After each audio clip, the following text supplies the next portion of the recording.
I'm Ben McBean. I am an Assistant Claims Manager at QBE Insurance.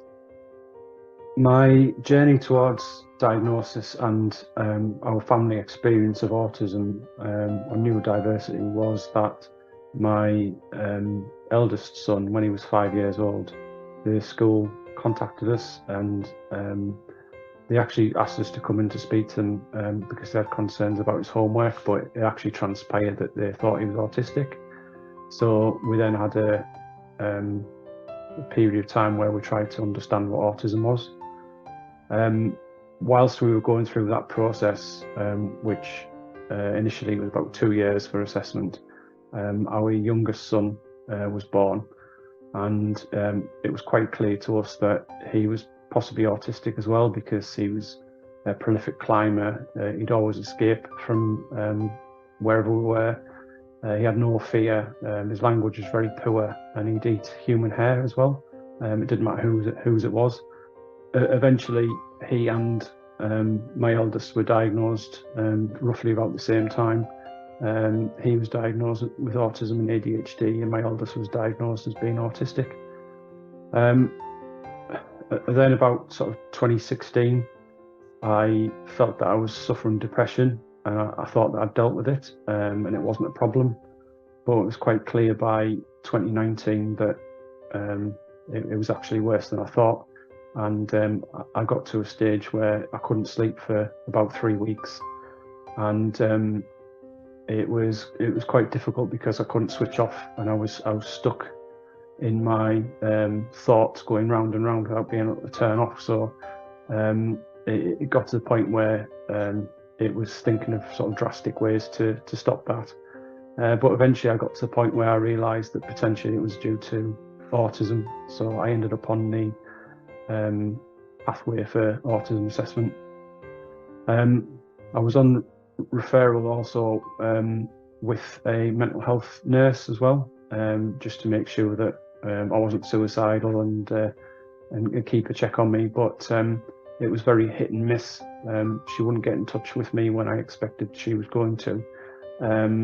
So it felt a bit like I was left on my own, struggling every day to try and keep level-headed.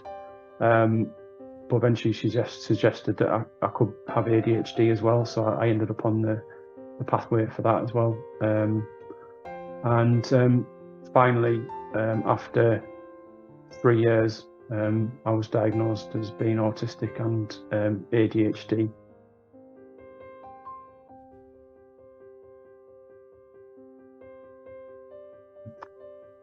But from my personal perspective, I didn't have any decent qualifications when I left university.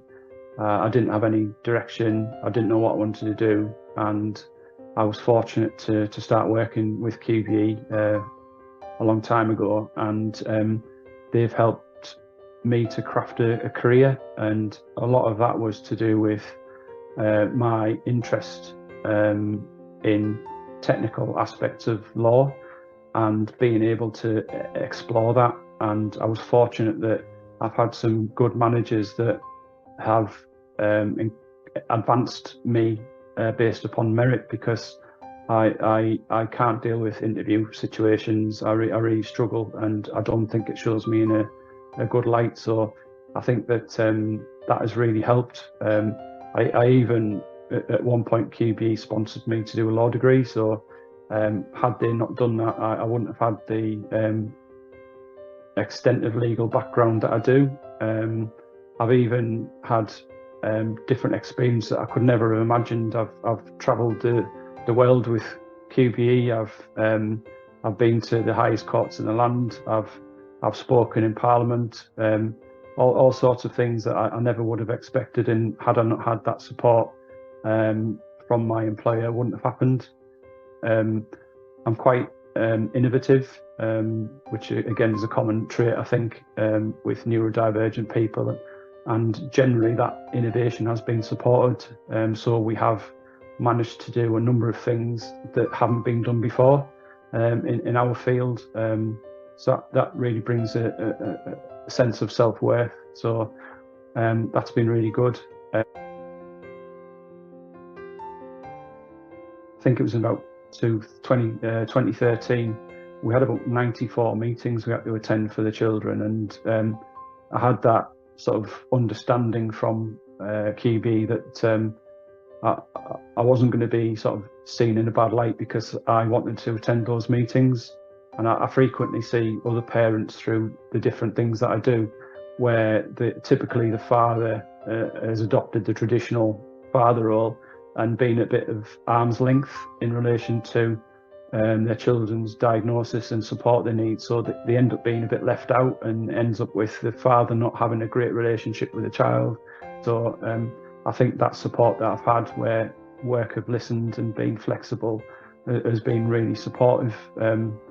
I also approached work in 2016 because I was inspired by a program by Nancy Doyle called Employable Me, and we ended up setting up a workability group in 2016, which has been really good to raise awareness in our business and encourage the company to provide different support to people.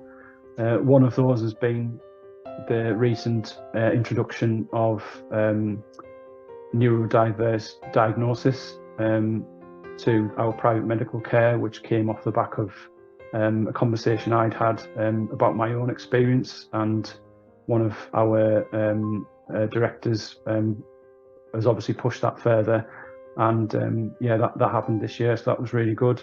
And then more recently, QBE's been looking to benchmark how it interacts with its employees who are neurodivergent by looking at data, and they will be doing that in collaboration with GAIN as well. So the work that they're now going to start doing with GAIN, I think, will be really useful and help to change things for QBE and the wider industry.